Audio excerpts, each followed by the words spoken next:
Section 1. The day the uniform became empty. October 14, 1806, near Jena in the cold haze of early morning. The fog hangs low over the Zala Valley. Powder smoke clings to damp wool. Somewhere beyond the ridgeline, French drums begin to roll. Prussian infantry stand in rigid formation, blue coats pressed, white crossbelts sharp against their chests, muskets steady, faces forward. The discipline is immaculate. And yet something is already broken. The first French artillery volley tears into the line before most of the men even see their enemy. 12-pound cannonballs rip through the ranks with a sound that is not quite human, a wet, splintering crack of bone and timber and breath. Officers shout commands that feel rehearsed, automatic. Halt and fewer, hold, fire. But the rhythm is wrong. Across the fields, Napoleon's corps move like a living organism, fluid, adaptive, frighteningly alive. Marshal Jean Lannes presses forward with calculated aggression. Marshal Ney pivots with unnerving precision. The French columns bend without breaking. The Prussians do not bend. They fracture. By midday, the illusion of superiority, an illusion carefully preserved since the days of Frederick the Great, dissolves in mud and smoke. Entire battalions disintegrate. Cavalry charges collapse under coordinated counterfire. Generals argue over outdated maps while the battlefield reshapes itself in real time. And in the middle of it, thousands of soldiers remain upright. Still in formation. Still wearing the same blue. But the spirit inside the uniform has shifted. You can almost feel it, that quiet, terrifying moment when a structure continues to stand long after belief has left it. By evening, it is no longer a battle, it is a retreat, then a rout. The defeat at Jena Auerstedt is not merely tactical, it is existential. Within weeks, the proud Prussian army, once feared across Europe, collapses with stunning speed. Fortresses surrender without resistance. Entire divisions lay down their arms. The uniform remains. The identity does not. In Berlin, news of the defeat arrives like a funeral bell. The monarchy is shaken. Officers who once carried themselves with inherited certainty now avoid eye contact in candlelit corridors. The army had relied on memory, on inherited glory, on the ghost of Frederick the Great. Drill had replaced adaptability. Prestige had replaced reflection. And when reality demanded something alive, there was nothing living to answer. Among the officers watching this collapse is a man not yet widely known outside military circles, Gerhard von Scharnhorst. A Hanoverian by birth, methodical, observant, not particularly dramatic. But he sees something others do not. He does not see only defeat. He sees emptiness. And emptiness, he understands, is dangerous. Because when identity collapses, there are two options. You cling harder to what no longer works. Or you allow something new to emerge, slowly, painfully, without applause. Scharnhorst walks through camps filled with disoriented soldiers, men who still wear their blue coats with care, muskets cleaned, boots polished. But their eyes are different. There is a hollow there. They have not only lost a war. They have lost the version of themselves that felt certain. From a Jungian perspective, this is the moment the persona cracks. The persona, that carefully constructed outer identity, is often inherited, rehearsed, socially reinforced. It functions beautifully until reality shifts. And then the collapse feels personal. These soldiers were not just defeated tactically. They were defeated psychologically. They had believed they were part of something invincible. That belief animated their posture, their obedience, their pride. Now the structure remains, but the animating force is gone. Have you ever felt that? Standing upright in the same room, wearing the same expression, carrying on the same routines. But something inside has quietly stepped away. The Prussian army still existed on paper. But internally it was in ruins. And Scharnhorst knew, you cannot rebuild strength by pretending the spirit was never lost. You must first admit that it is. He begins not with new weapons, not with louder speeches, not with nostalgic declarations of former glory. He begins with questions. Why did they freeze instead of adapt? Why did they rely on memory instead of awareness? Why did discipline feel hollow? These are dangerous questions in a monarchy built on hierarchy. But he asks them anyway. Because he senses that what must be reconstructed is not merely strategy. It is self-understanding. The defeat at Jena is not the end of the Prussian army. It is the end of who they thought they were. And in the silence that follows collapse, something rare becomes possible. A different kind of strength. But it will not come from marching louder. It will come from standing still long enough to see what disappeared.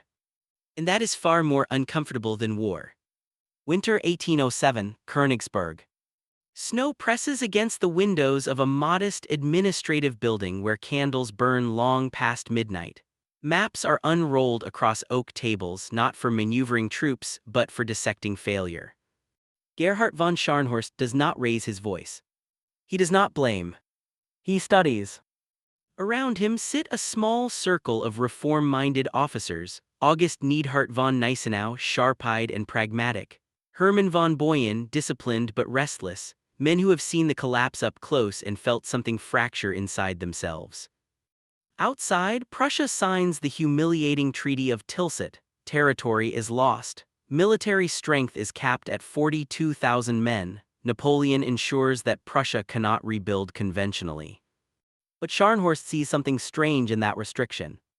Limitations force transformation. If they cannot rely on numbers, they must rely on depth. If they cannot rebuild the old army, they must create a different one. He introduces reforms that, at first glance, seem technical. A new officer corps based not solely on aristocratic birth but merit. Promotion by demonstrated competence. A general staff system designed to think independently rather than obey blindly. The muskets remain, the blue coats remain. But beneath the fabric something shifts. From a Jungian perspective, this is the confrontation with the shadow. The shadow is not simply darkness. It is the disowned part of the self, the rigidity, the complacency, the fear disguised as tradition. The Prussian army had worshipped its past so intensely that it stopped observing its present. Now stripped of illusion, it must look directly at what it had avoided. In training fields outside Königsberg, drills change. Instead of mechanical repetition alone, officers are asked to analyze scenarios, adapt, respond dynamically. Small units practice independent maneuvering rather than rigid line formations. The soldiers feel the difference. At first it is disorienting. They were trained to follow orders without question. Now they are being asked to think. Responsibility returns to the individual. And with responsibility comes something heavier than obedience. Self-awareness. Have you noticed how, after a personal collapse, a relationship ending, a role dissolving, the hardest part is not the loss itself? It is the sudden return of responsibility for who you are without it. When the structure falls away, there is no one to hide behind. No script. No inherited posture. The Prussian soldier of 1808 stands in uniform, but something inside is no longer automatic. He must decide. He must interpret. He must participate in his own identity. Scharnhorst also introduces the Krumper system, a rotational training method that quietly prepares far more men than the treaty technically allows. Small groups are trained, released, replaced, and trained again. On the surface, compliance. Underneath, preparation. There is something psychologically profound about this approach. True transformation rarely announces itself. It grows quietly beneath imposed limitations. It respects external boundaries while reorganizing internally. From the outside, Prussia appears weakened. From the inside, something disciplined and self-aware is forming. The officers begin to sense it. There is less nostalgia in the air. Less talk of Frederick the Great. More discussion of present realities. And slowly, almost imperceptibly, the hollow in the soldier's eyes begins to change. Not into pride. Not yet. Into presence. Presence is quieter than pride. It does not depend on applause or inherited myth. It depends on alignment. Jungian psychology suggests that when the persona cracks, there is an opportunity, if one does not rush to repair it with illusion, to integrate deeper layers of the self. But integration is slow. It feels uncertain. It lacks the drama of battle. Months pass. Years. Training grounds echo with new rhythms of instruction. Officers debate openly something previously unthinkable. Critique becomes part of culture. The army is not rebuilding its image. It is rebuilding its interior architecture. And yet something remains unresolved. Because reform of structure does not automatically restore spirit. You can redesign systems. You can retrain tactics. But can you revive the version of yourself that once felt alive? Or must you become someone else entirely? Scharnhorst senses the tension. He understands that what the army truly mourns is not defeat. It is identity. An identity does not return by decree. It must reassemble in silence. But what happens when the silence becomes too long? Berlin 1811, early dusk. The parade ground is quiet now. No drums, no ceremony, just the muted rhythm of boots pressing into frozen earth. A young lieutenant stands alone after dismissal, gloved hands resting on the hilt of his saber. He is not thinking about France, not about Napoleon. He is thinking about who he used to be. Before Jena. Before the collapse. Back when the uniform felt like certainty. This is the part history rarely records, the interior lag behind external reform. By 1811, Scharnhorst's restructuring has taken hold. The general staff system is operational. Merit-based advancement has begun to erode aristocratic stagnation. Training emphasizes initiative, mobility, awareness. On paper, the Prussian army is evolving. But psychologically, it is still in transition. The men who survived Jena carry a silent fracture. They do not speak of it openly, soldiers rarely do. Yet something subtle has changed in how they inhabit themselves. Before 1806, the uniform did something to them. It gave them posture. It gave them a script. It gave them a version of self reinforced by myth, disciplined, invulnerable, historically chosen. And when the myth collapsed, it did not simply take external power with it. It took an internal identity. From a Jungian perspective, this is what happens when a persona fuses too tightly with the self. The persona is necessary. It allows us to function in the world as officer, partner, professional, leader. But when we begin to believe that role is the entirety of who we are, we borrow our aliveness from it. And when the role dissolves, the aliveness seems to dissolve too. The Prussian officers are no longer the same men who marched with inherited pride.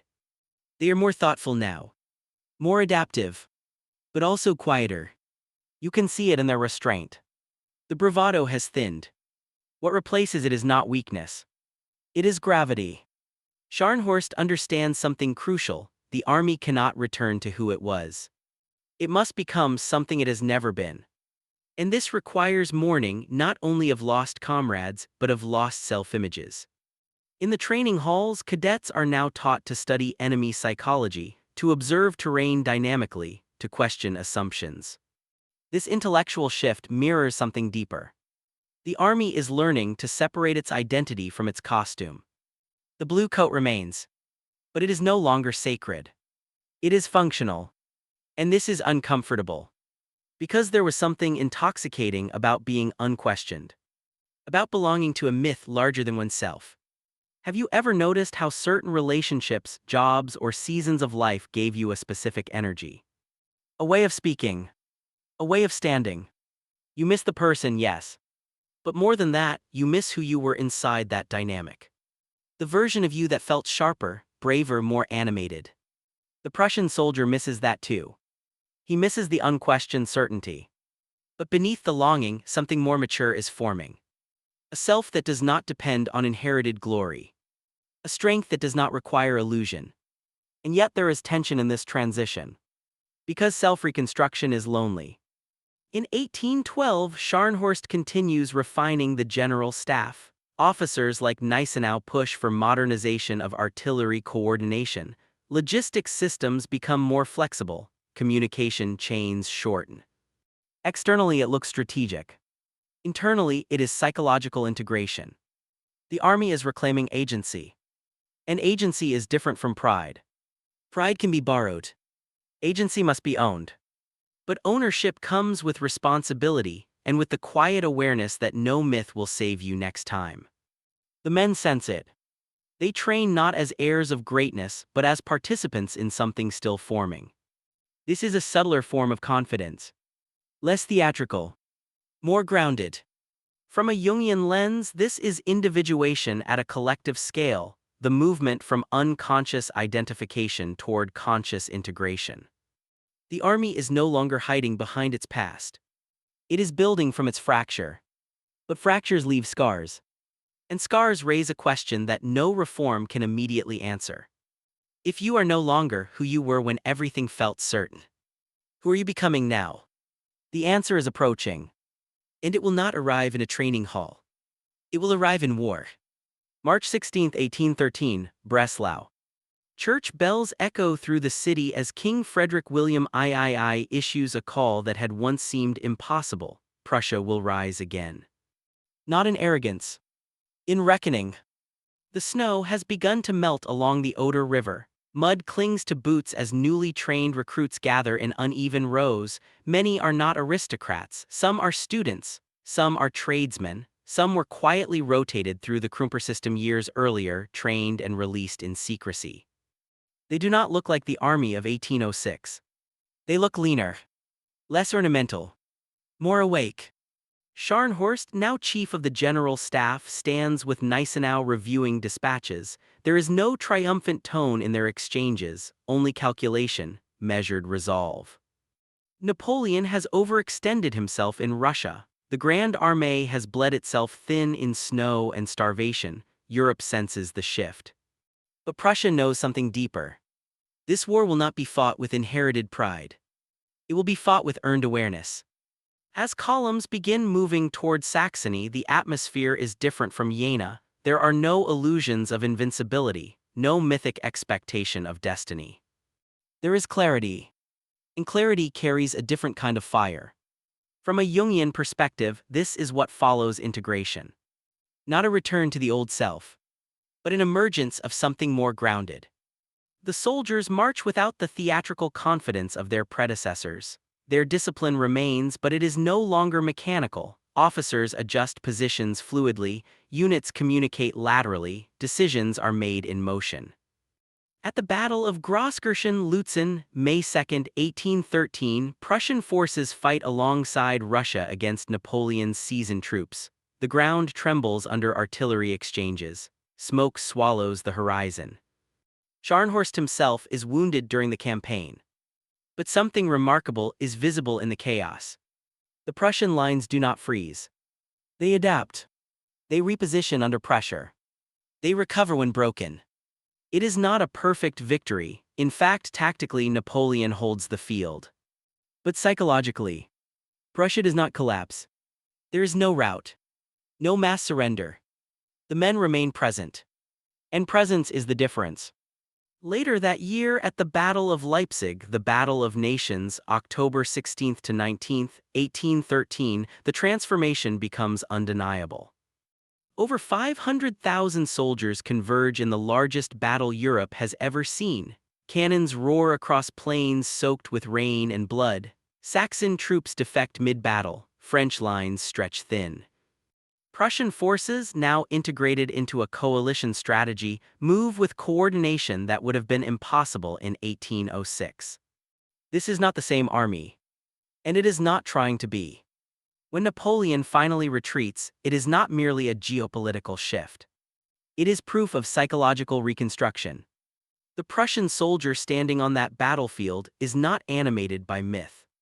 He is animated by earned identity. He no longer needs the illusion of invulnerability. He has already faced collapse. And survived it. This is the quiet secret beneath the title. You do not miss them. Not entirely. You miss who you were when you were with them. But here is what history whispers if you listen closely. The version of you that existed in that relationship, that role, that season, it was real. It was not an illusion. But it was context-dependent. The Prussian army once felt powerful because it was held inside a myth. When the myth shattered, the power seemed to vanish. In truth, the raw material of that strength had always been internal. It simply had not yet been owned. From a Jungian perspective, loss often reveals where we outsourced our vitality. We confuse environment with essence. We confuse costume with character. And when the costume is removed, we panic. But beneath the panic there is potential. Scharnhorst did not try to restore 1806. He allowed its collapse to expose what needed integration. The army that defeated Napoleon's forces at Leipzig was not stronger because it reclaimed its past. It was stronger because it stopped clinging to it. And this is the unsettling realization. The version of you that felt alive in someone else's presence. The version of you that stood taller in a certain room. The version of you that seemed sharper in a particular role. That version was never contained by them. It was activated by context. Which means it can be activated again. But not by recreating the past. By reconstructing the interior. The Prussian uniform in 1813 looked similar to 1806. Blue coat, musket, saber. But inside the fabric stood men who had confronted collapse and rebuilt consciously. You can keep wearing the same coat. You can even walk the same streets. But if the identity beneath it has integrated its fracture, you are no longer who you were. And perhaps that is the quiet power of loss. It forces you to meet yourself without borrowed certainty. Not to return to who you were, but to become someone steadier. The war against Napoleon would continue until 1815. But psychologically, the decisive victory had already occurred long before Waterloo. It happened the moment collapse was acknowledged. The moment illusion was surrendered. The moment silence was allowed to do its work. And maybe that is where you are now. Standing in familiar clothes. In a life that looks the same from the outside. Sensing that something inside has shifted. Not gone. Shifted. The question is no longer, why don't I feel like I did back then? The question is, what part of me is waiting to be assembled next?